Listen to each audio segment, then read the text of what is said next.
Hola amigos, bienvenidos a otro sábado cultural que vamos a dedicar a investigar la relación y el significado, la relación y el significado absoluto de la riqueza y la pobreza y qué es lo que podemos esperar en el futuro, nuestros hijos o nuestros nietos, en esta materia.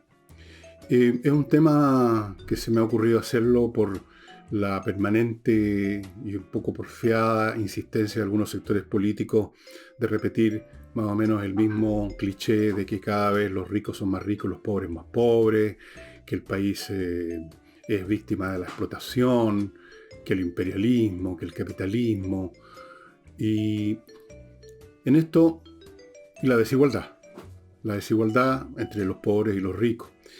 Y esto parece como obvio y sin embargo, si uno lo examina un poco, no lo es en absoluto y todos esos clichés se empiezan a caer a pedazos, no solo por las cifras, sino que por una cuestión de sentido común. Eh, Riqueza, por supuesto, se refiere, cuando hablamos de eso en el plano económico, a una cantidad abundante de ciertos medios y pobreza a una carencia o una insuficiencia.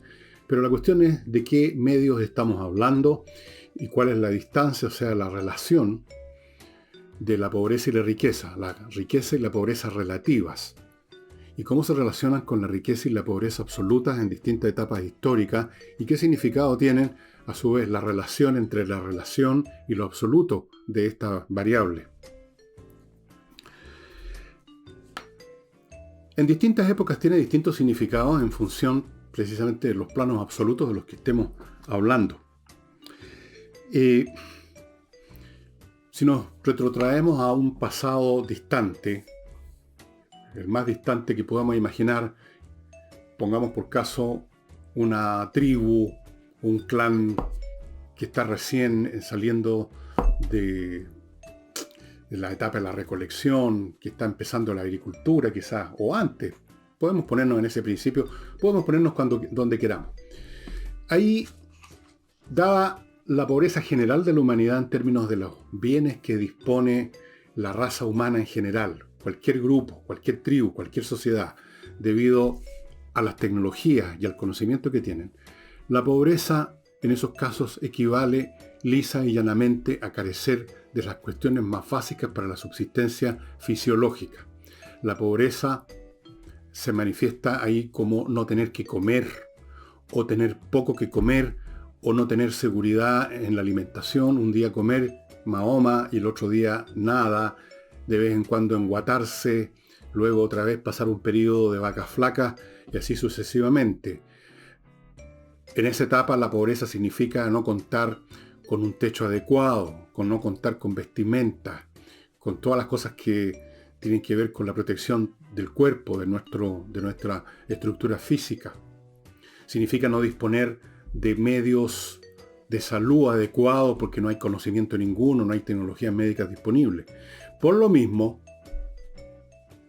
la riqueza, en un nivel como ese, significa simplemente que hay algunos individuos que sí disponen de comida suficiente para no morirse de hambre, sí disponen de un techo, y no mucho más que eso, porque no hay mucho más que repartir, mucho más que permita distribuir y diferenciar a unos de otros. O usted come o no come. O usted tiene un techo más o menos decente, o tiene un techo indecente o no tiene ninguno. O usted tiene por lo menos dos o tres tenidas, o tiene una o ninguna. Pero fuera de eso, el rico y el pobre, en esta sociedad atrasada, primitiva, son igualmente, en un nivel absoluto, absolutamente privados de las cosas elementales que nosotros consideramos como normales. Por lo tanto, puede haber ahí una distancia relativa entre el pobre y el rico, pero ambos extremos están sumidos, en definitiva, visto de un punto de vista más general, en la pobreza absoluta de no carecer de medios suficientes. Luego, si nos vamos a etapas muy posteriores, nos vamos a encontrar, por ejemplo, en el periodo de la Roma clásica. Estamos hablando ya de una sociedad unos 3.000 o 2.000 años después de ese periodo primitivo, donde ya hay artes, lenguaje, edificios, ciudades, pero sigue siendo una sociedad fundada básicamente en la agricultura, unas pocas, unas bastantes quizás, pero artesanía, un comercio limitado a las capacidades de comunicación que son escasas, una salud mínima. Recordemos, y esto ha sido estudiado, que en esos periodos la vida media de un individuo cualquiera eran 30 a 35 años. Habían permanentemente en Roma, durante toda la historia de Roma, y en todas las sociedades, pestes, epidemias, pandemias, que mataban a no el 0,01% o el medio por ciento o el 1% de los enfermos, que a su vez eran una fracción, como hemos visto ahora con el COVID, sino que estamos hablando de pestes que podían matar al 20, el 30, 40% de la población, de toda la población. La vida era breve, miserable. Y en ese plano, ¿cuál era la diferencia entre los ricos y los pobres? Los pobres seguían estando con dificultades para alimentarse. El tema de las hambrunas por una falla de las cosechas era permanente. No todos los años, pero intermitentemente, como una cosa que venía cada 2, cada 3, cada 5 años, había una hambruna. Los pobres vivían con carencias alimenticias, no tanto como en el periodo previo que hemos examinado. Disponían de muy pocos bienes, la salud seguía siendo muy precaria. Los ricos disponían de muchos alimentos, disponían de no solamente un buen techo, sino que de palacios, disponían de vestimenta, de lujos, pero no disponían de salud verdadera, y también morían como moscas. Por lo tanto, había una distancia relativa entre los pobres de este periodo y los ricos mayor que la que había en un periodo previo donde toda la sociedad en su conjunto era mucho más pobre. En esta otra etapa más avanzada la distancia es mayor, pero la pobreza absoluta de los pobres es distinta a la pobreza absoluta de los del periodo previo, paleolítico, neolítico, recién comenzando la agricultura. Aquí estos pobres tienen dificultades para alimentarse, pero en Roma, por ejemplo, los pobres recibían donaciones del Estado romano de alimentos, de pan y circo, de ahí viene la expresión. Eran menos precarias sus vidas. Habían hambrunas de vez en cuando, cada varios años, pero había un aparato estatal que lograba conseguir trigo, conseguir alimento en otro lado, y por lo tanto esos pobres en términos absolutos eran menos pobres que los de la etapa anterior, pero su distancia relativa con los ricos era mayor que en el caso previo, porque habían más bienes en esta sociedad más avanzada para distribuir, para generar desigualdad. Y vámonos ahora, yo voy a poner ahora de ejemplo Chile. Vámonos ahora a nuestra situación. Cuando yo nací, cuando yo era niño, en los años 50, la pobreza en Chile consistía literalmente en gente que vivía en lo que se llamaban las callampas. Usted iba a la estación Mapocho a tomar un tren para ir al Paraíso, cosa que yo hacía con mucha frecuencia, y el tren al avanzar unos 2-3 kilómetros de la estación Mapocho, pasar por ciertas áreas, no me acuerdo el nombre que tienen, uno veía una especie de, hasta el horizonte poblado de callampas. Construcciones hechas con cartones, luego llegaron unas calaminas, y ahí vivía un mundo absolutamente hundido en la miseria. La gente ahí sí pasaba hambre. La gente moría de tuberculosis, de toda clase de enfermedades derivadas de la mala alimentación. La pobreza era tremenda, desde el punto de vista absoluto, era una pobreza tremenda. Los ricos, por supuesto, disponían de alimentos, disponían de muchas cosas. Estos pobres no. Estos pobres vivían en una pobreza absoluta que afectaba las necesidades básicas del cuerpo, salud, alimentación, educación. No tenían nada. Uno veía las calles repletas de mendigos, de niñitos chicos a patapelalos. De ahí viene la expresión los patipelados, ni los callamperos, los pelusas se llamaba también a los niños que andaban correteando por las calles a ver si lograban algo que les dieran, mendigando o robando, corriendo a pata pelada, entrando a La Vega o al mercado central a ver si podían robarse un canasto o alguna cosa. Esa era la pobreza que había en Chile en los años 50. Me dirá usted que ahora hay gente que se muere de hambre en Chile, que anda en la pata pelada. Me dirá usted que la gente vive en callampa, en casas hechas, ¿o qué casa? Una ruca hecha de cartón, o con unas calaminas, lo que en algún momento se llamó en un tapa un poquito más adelantadas las media agua. Claro que no. El pobre de hoy, desde el punto de vista absoluto, es infinitamente más rico que el pobre de antes.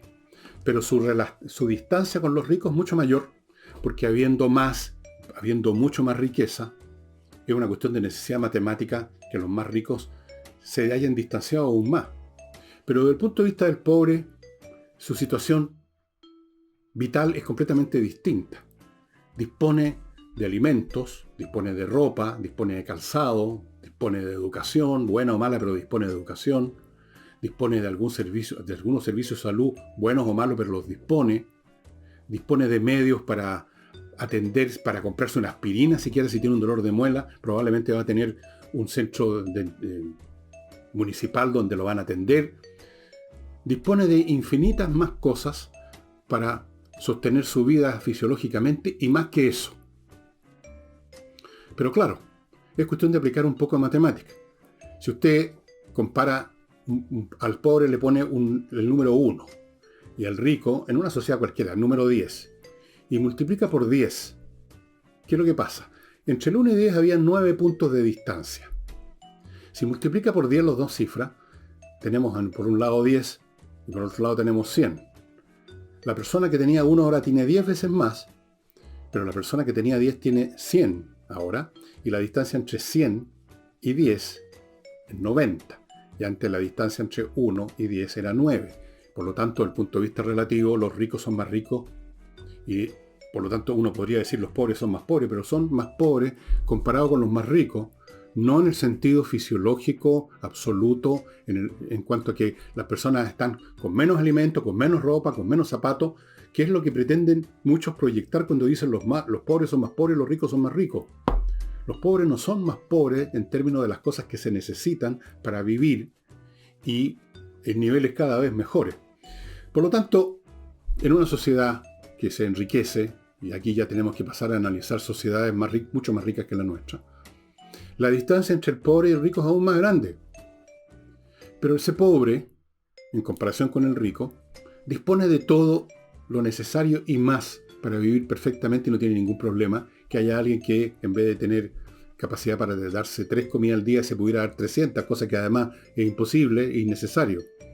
La persona que tiene un auto para trasladarse, ¿qué le puede importar que haya un ricachón que tiene una colección de 100 autos? De todas formas, él no va a poder usar los 100 autos. Hay una cuestión también del uso posible de esa riqueza. Ustedes seguramente han visto estas seriales sobre narcotraficantes, donde aparecen estos capos de la droga que básicamente son asesinos y millonarios, pero son completamente burdos, son personas sin ninguna cultura, son unos pobres aves con mucha plata. Y entonces uno los ve en estas seriales, y es así en la realidad, que no hayan que hacer con la plata, entierran fardos de plata, tienen un water chapado en oro, tienen una pileta con 50 mujeres en pelotas ahí a su disposición. ¿De qué les sirve eso? No pueden hacer uso de las 50 niñas en pelota, no van a defecar mejor en un baño enchapado en oro, tienen 400 autos, pero para moverse tienen que usar solo 21. Entonces llega un momento que esa riqueza material que desborda por todos lados, ni siquiera puede ser usada, no tiene significado ninguno, ni siquiera para el que la tiene, tampoco la tiene para el que no la tiene, porque ya tiene lo suficiente. Entonces, hay que entender esta diferencia esencial entre la medición absoluta y la medición relativa. Ese narcotraficante es 1000 veces más rico que usted, pero eso no significa que viva 1000 veces mejor que usted, que tiene 1000 veces más privilegios en cuanto a su vida que usted, porque usted tiene ya lo suficiente y él tampoco puede usar todo lo que tiene de sobra. Eso sucede con la riqueza. Es como es el rico común y corriente que usted conoce. Dejemos de lado los narcotraficantes. En vez de tener una casa, tiene 3 casas. En vez de tener un auto o 2, tiene 5. Tiene una pileta enorme. ¿Y de qué le sirve? ¿Cuántas veces va a comer al día? ¿En cuántos autos se puede mover en un momento dado? Tiene el ropero con 400 ternos. ¿De qué le sirven? Va a usar uno. Va a usar uno todos los días, pero no le va a hacer ninguna mayor diferencia. Tiene 400 pares de zapatos. Tampoco le sirve. Llega un momento en que esa riqueza material simplemente es inutilizable, no tiene significado ninguno. No hace diferencia en la vida de uno y otro. Pero yo quiero llegar aún más allá. Pero antes de llegar más allá, para ver un poco el futuro y para hacer algunas evaluaciones acerca de cuáles son las verdaderas riquezas y cómo están disponibles hoy en día en forma absoluta y relativa para todos, permítanme dedicarme a mi primer bloque, que lo inicio con inviertanusa.cl, empresa en internet que le facilita a usted las inversiones en ese país. Primero ofreciéndole muchas opciones inmobiliarias en el territorio norteamericano, ofreciéndole franquicias, miles de franquicias para que usted escoja, abriéndole cuenta en bancos norteamericanos, consiguiéndole crédito allá, por ejemplo, crédito hipotecario, orientándolo, ayudándolo a constituir sociedades comerciales en Estados Unidos y consiguiéndole una visa de residencia si se quiere ir a vivir y a trabajar allá. Continúo con Kaizen, un garage, una automotriz súper sofisticada en cuanto a su personal de alta calidad y el equipamiento electrónico que tienen para evaluar todas las piezas de un auto, y que precisamente se dedican básicamente a eso, a evaluar, a la mantención previa. Eso significa que llega usted con su auto que está aparentemente bien, pero ellos pueden detectar, y de hecho detectan a menudo, cosas que están ya subóptimas, que están por fallar, y que en cualquier momento el auto que está funcionando bien aparentemente lo va a dejar botado y va a tener que además enfrentar una reparación que siempre es mucho más costosa. Ellos son expertos en la mantención preventiva, lo cual no quita que no le puedan arreglar su auto si de frentón cayó en pana. Pero Kaizen Automotriz es mantención preventiva. Si usted es una persona inteligente, cautelosa, que antes de un viaje o cualquier cosa de ese tipo desea estar seguro de que no va a quedar en medio de la carretera, póngase en manos de Kaizen Automotriz. Y termino este bloque con Avanzar, un centro médico y psicológico integral que atiende en forma online o presencial temas psiquiátricos, temas psiquiátricos para adultos, psicológicos para todas las edades. Muy importante, le he dicho muchas veces a usted, amigo, que estos temas psicológicos a veces no se detectan a tiempo y terminan muy, pero muy mal, especialmente en los cabros, los jóvenes. Esté atento a cualquier problema, a cualquier situación que usted sospecha que está indicando que el niño está saliéndose de los carriles, y póngase en contacto con Avanzar, atención online y presencial. En términos generales, y con esto les voy a mostrar un libro, que se lo he mostrado en otra oportunidad, la humanidad, por supuesto, se ha ido enriqueciendo. En este libro, que se llama precisamente 10 tendencias globales, cuadros donde se ve el progreso en una multitud de ítems, hay uno donde muestra el progreso del enriquecimiento de la humanidad en su conjunto. Aquí tienen. Miren cómo va creciendo en forma exponencial de 1870 al año 2000. El mundo se ha ido enriqueciendo. Han aparecido nuevas tecnologías, conocimiento, para la producción agrícola, para la producción manufacturera, apareció la informática. El conocimiento médico, de ingeniería y de todo ha crecido exponencialmente en los últimos 100 años, y especialmente en los últimos 50, más aún, especialmente en los últimos 20, y eso se manifiesta en una mayor riqueza material del mundo. Si usted examina videos tomados en cualquier parte del mundo, de los que aparecen en las noticias, y a raíz de cualquier tema, fíjese usted menos en la noticia y en la gente que aparece en la calle, en los parques o en cualquier parte, usted no va a ver otra cosa que gente vestida adecuadamente, alimentada, saludable. Pueden tener 1.000.000 de problemas, pero estamos hablando de un mundo donde la gente no se muere de hambre.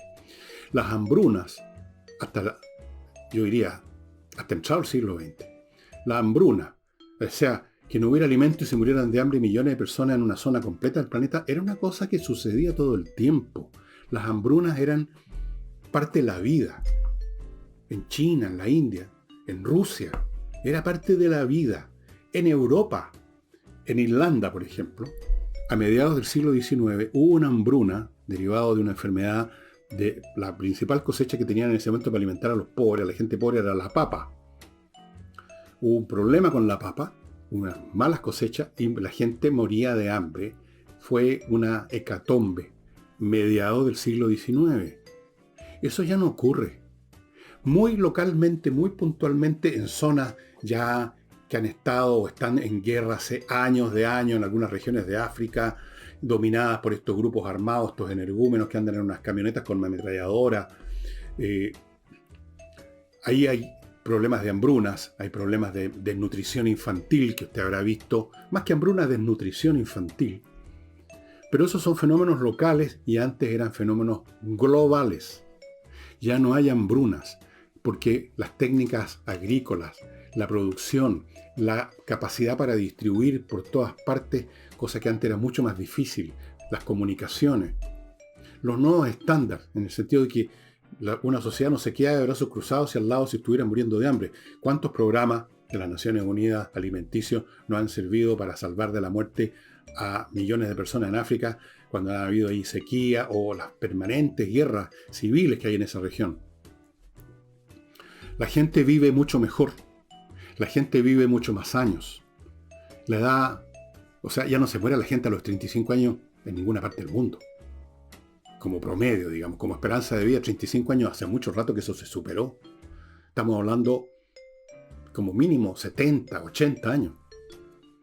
La gente tiene mejor salud porque la medicina creció enormemente, los productos farmacéuticos, las tecnologías médicas, los sistemas de salud, hospitales, el instrumental, en fin, todo lo que podríamos llamar el aparataje, la institucionalidad médica de salud es miles de veces más poderosa de lo que antes era.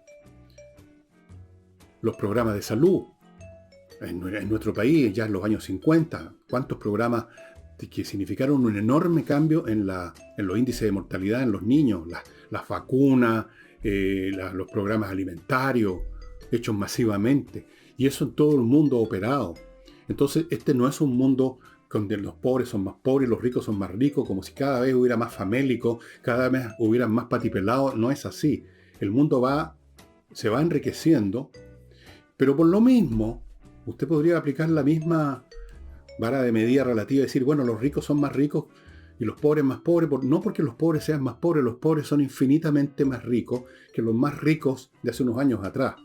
Solo que los ricos se hacen aún más ricos por este fenómeno de la multiplicación de una cantidad más grande. Pero que sirve de bien poco porque por rico que usted sea no puede andar en 10 autos al mismo tiempo. Por rico que usted sea no puede andar en 20 aviones al mismo tiempo. No puede pegarse 10 almuerzos al día. Llega un momento en que esa riqueza excedentaria, material, ya no tiene sentido. Y en cambio, y además, que ha aparecido en los últimos 10, 20 años en el mundo y que está a disposición de prácticamente todos los habitantes del planeta. O en una enorme mayoría, y eso pronto va a cubrir hasta el último habitante del planeta. El mundo de la Internet, con todas sus riquezas absolutamente disponibles. Yo alguna vez, conversando de estos temas acerca de riqueza y pobreza, yo le decía a una persona mucho más, con más plata que yo, o sea, yo no tengo plata, lo normal para vivir bien, tranquilo, gracias a mi trabajo, pero no soy millonario. Y yo le decía a alguien que yo me siento mucho más rico, infinitamente más rico que, no sé, porque no voy a poner nombre, que algún magnate chileno que tiene 20 casas y 100 autos. Porque resulta que yo, gracias a la disponibilidad que ahora existe de hacer propio, de consumir, de hacer mío, todas las riquezas culturales creadas por la humanidad, mientras que ese otro personaje en el cual yo estaba pensando era un tipo bastante ignorantón, con mucha plata, pero no nada más. Yo me sentía más rico Yo puedo escuchar la música de cualquier época que se haya alguna vez registrado, gratis. Puedo leer millones de libros gratis. Puedo bajar y tener a mi disposición miles de programas de todo orden gratis. Es el mundo de la riqueza absoluta, el de la Internet, el mundo donde los bienes que hay allí no se acaban nunca. No importa si 1.000 millones de personas bajan un programa, no se va a agotar. Usted puede seguir bajándolo indefinidamente. Y ese programa le permite acceder, a lo que sea. Somos todos, en este momento, los seres humanos que estamos conectados a Internet, somos todos supermillonarios. Y me va a decir usted que es más rico alguien que tiene 10 autos a alguien que hace uso de esas riquezas culturales que están a su disposición. Riquezas de todo orden, no me refiero solo a leer libros o a escuchar música. Estudiar. ¿Cuántos cursos gratuitos hay en Internet de universidades con profesores conocidos? Usted puede aprender lo que quiera en Internet. Usted puede aprender altas matemáticas. Usted puede aprender música. Usted puede aprender a tocar un instrumento. Usted puede aprender historia, geografía, biología, lo que quiera. Usted puede entrar a un museo virtual con programas que incluso simulan las 3 dimensiones y es como que usted vaya avanzando por un pasillo y mira a un lado un muro y están las pinturas.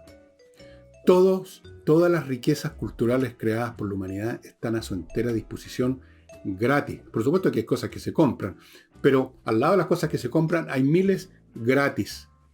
Un procesador de texto de Microsoft cuesta dinero, pero hay N procesadores de texto gratis que le sirven exactamente igual. Y así puedo dar ejemplo. A mí me gusta el ajedrez. Antiguamente, cuando esto empezó, yo tenía que comprar un programa, instalarlo en mi computador. Ahora yo entro a cualquier sitio dedicado a estos temas de Internet y hay 1.000, 2.000, 3.000 programas de ajedrez gratis y yo bajo los que quiero, los bajo todos si quiero, juego con todo. Una riqueza tan absoluta que realmente no puedo hacer uso de ella. Porque ya empieza uno a entrar con el problema del tiempo. Hay una sola cosa que lamentablemente no se expande y que es el tiempo que uno tiene para todas estas cosas. Entonces,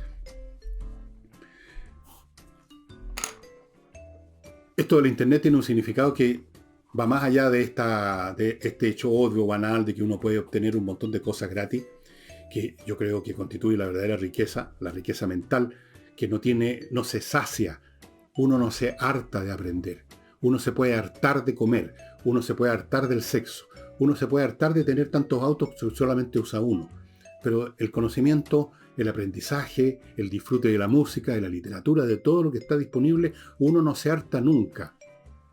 Ahí sí que uno puede aprovechar todas, hasta donde nos alcanza el tiempo, nuestros intereses, toda la riqueza de la humanidad están en un escaparate infinito. Y paso a otro bloque comercial. Oxinova, amigos, este producto, este polvito que mezclado con un litro de agua se convierte en una colonia de bacterias que destruyen los malos olores, porque destruyen a las bacterias que producen los malos olores, las bacterias anaeróbicas. Usted lo echa en un pozo séptico, que es donde salen los peores olores, y se acabaron. A los 6 meses, más o menos, usted, por si empieza a acabarse el efecto, otro sobre lo mismo. Esto se compra solamente en el sitio de ello que usted está viendo a mi derecha. No lo va a encontrar en ningún local comercial convencional. Oxinova. Gran éxito en Estados Unidos, gran éxito en Chile. Otro producto que tiene que ver con la destrucción de bacterias, pero también de virus, es Be-Lite. Aquí nos referimos a las bacterias que andan en el aire, el virus, todas estas cosas. Be-Lite es un producto creado por la electrólisis del agua, absolutamente inocuo para nosotros, para nuestros animales, pero absolutamente destructivo para las bacterias y para los virus. Es el más eficiente del mundo en este minuto y tiene esta gracia que usted lo puede echar sin tener que ponerse una escafandra mientras pasa el efecto, porque le puede a usted producir algún problema, como ocurre por ejemplo con como el cloro. Es un gran desinfectante, pero usted no le conviene estar respirando los gases del cloro. Con Be-Lite no hay ningún problema, estimados amigos. Continúo con el Hotel Elun, situado en Frutillar. Ya les he hablado de lo lindo que es Frutillar. Ustedes seguramente han estado ahí o saben que es bonito, lo han visto en fotos, el hotel es fantástico, chimenea prendida todo el día, bar abierto, el restaurante siempre disponible, piezas con vista al lago, una biblioteca, sillones para leer, jardines, ¿cómo se llama esto? Jacuzzi, todas estas cosas, todo disponible, amigo, en medio de Frutillar, con vista al lago, fantástico.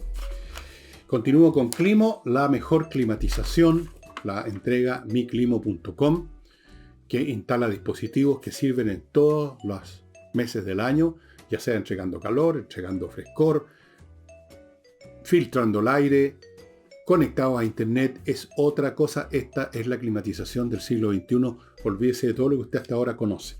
Y termino con espacioajedrez.com, que es un sitio fundado por el maestro internacional Pablo Tolosa, chileno, que entrega cursos. Algunos son presenciales, otros son videos que usted contrata. Todo súper accesible monetariamente. Estamos hablando de una porquería de plata, con un montón de beneficios aparte del curso. Y no olvide, tremendamente importante para formar la mente de los niños. Sobre todo los niños habilosos, pero por último de cualquier niño común y corriente. Los ayuda a organizar su mente de una manera que multiplica su poder, digamos, natural, como una máquina multiplica el poder de una mano, o de como una polea, como un cabrestante, multiplica su poder mental con los esquemas, con los sistemas de pensamiento que genera sin que uno tenga que pensar mucho en ello, simplemente por meterse en estos cursos, el ajedrez. Espacioajedrez.com.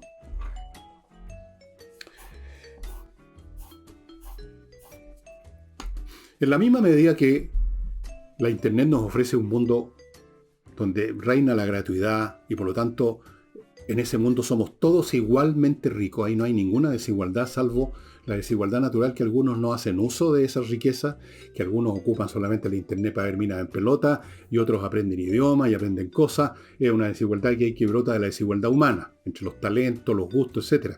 Pero en teoría, en principio, es un mundo donde somos todos igualmente ricos o potencialmente ricos, supermillonarios. Podemos hacer nuestro aquello que más produce satisfacción, que no son los bienes materiales. El sexo harta. Bueno, usted no puede estar fornicando todo el día. La comida, usted no puede estar comiendo todo el día. El auto, ¿qué pasa con el auto? Una cosa para ir de un lado para otro nada más, no veo cuál es la mayor gracia.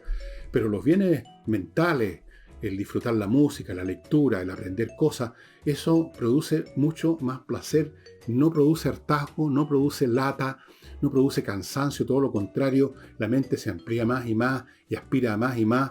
Y si uno tiene acceso a todas esas riquezas, todas, en Internet hay para todos. ¿Quiere usted leer un libro y no tiene plata para comprarlo en Amazon? Vaya a la Galaxia Gutenberg y probablemente lo va a encontrar para bajarlo digitalmente y ponerlo en su computadora. O lo va a encontrar a un precio mínimo, absolutamente alcanzable por cualquiera. Pero la mayoría de las cosas son gratis, lo que sea. Entonces somos todos millonarios y la variable pobreza y riqueza desaparece. Si todos somos igualmente ricos, entonces pobreza y riqueza ya no tienen sentido. Ya no hay ricos y pobres, no hay. Ya no tiene sentido porque es una relación. Y en el campo material, ¿qué pasa con aquellas cosas que hay que fabricarlas, que no son productos informáticos, que no tienen un cuerpo, que se agote, que se termine? ¿Qué pasa con la comida? ¿Qué pasa con la vestimenta, con el techo, con todas esas cosas? El mundo se ha ido enriqueciendo más y más. Como les decía, se acabaron las hambrunas. La gente come, la gente se viste como cosa, digamos, normal, como norma en el mundo. La gente come, se viste, tiene un techo, tiene salud, hay dentistas, hay médicos, hay fármacos, hay anestésicos, hay aspirina, millones de cosas, hay educación, mejor o peor, pero todas esas cosas antes eran privilegio del 0,1% de la población. Pero eso además va creciendo. Año a año el mundo se hace más rico. Y aunque una vez más le repitan a usted que los ricos son más ricos por este fenómeno de la multiplicación, ¿qué le importa a usted?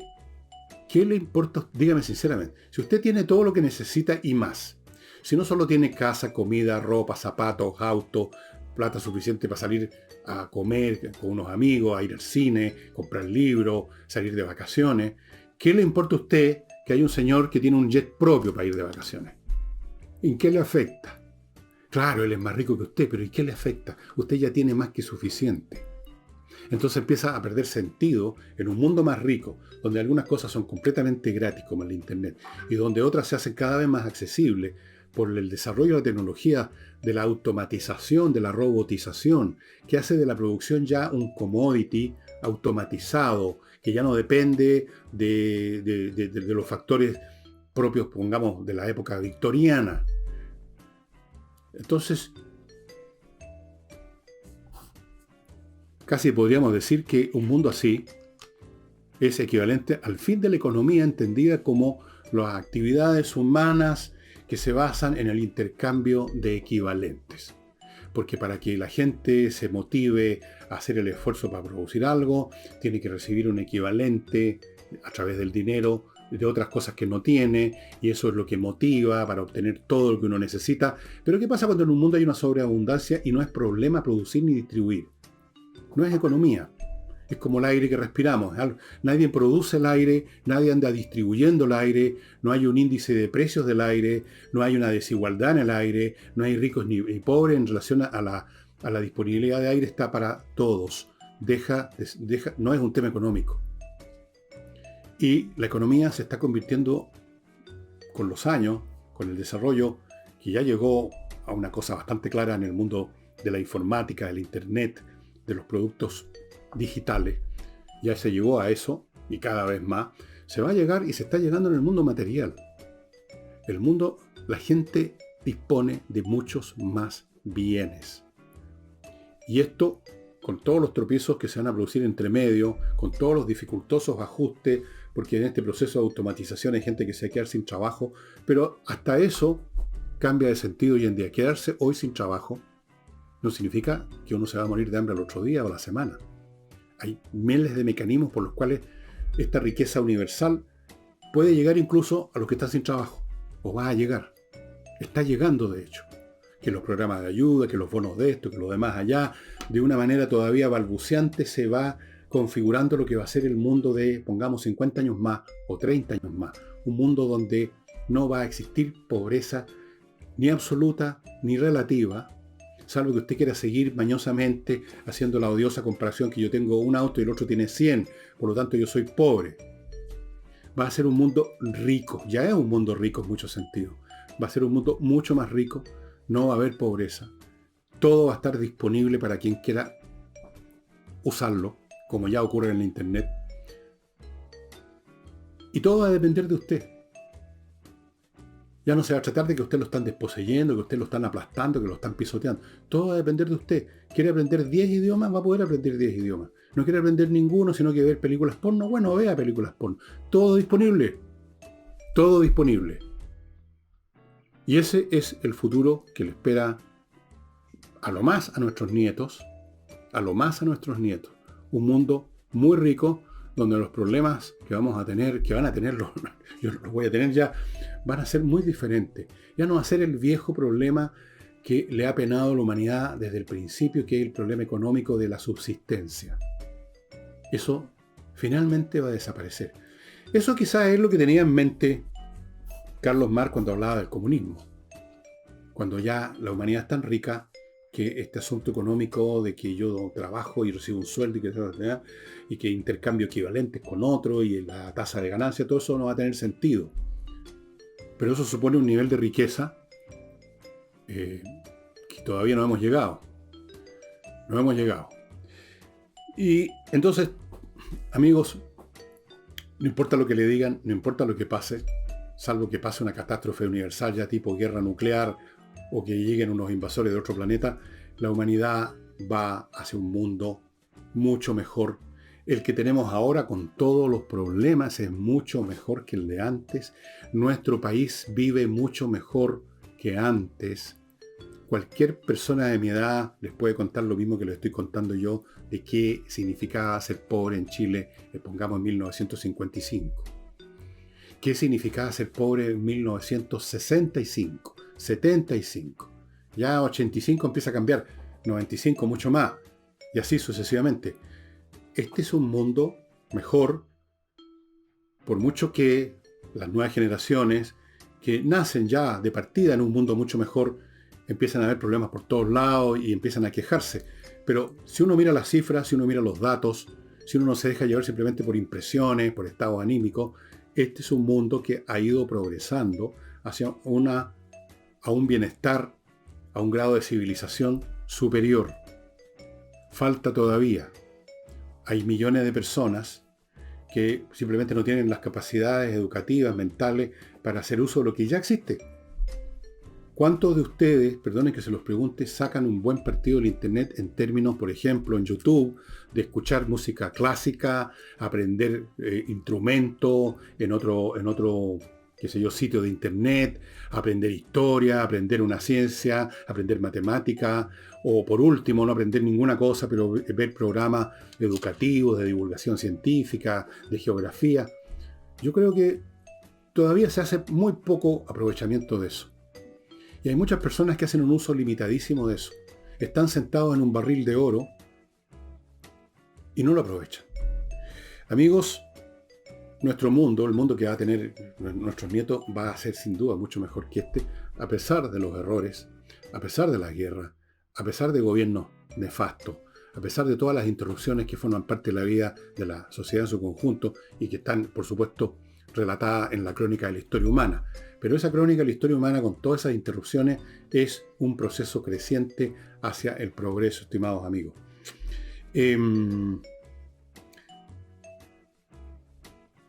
Eso sería todo por hoy.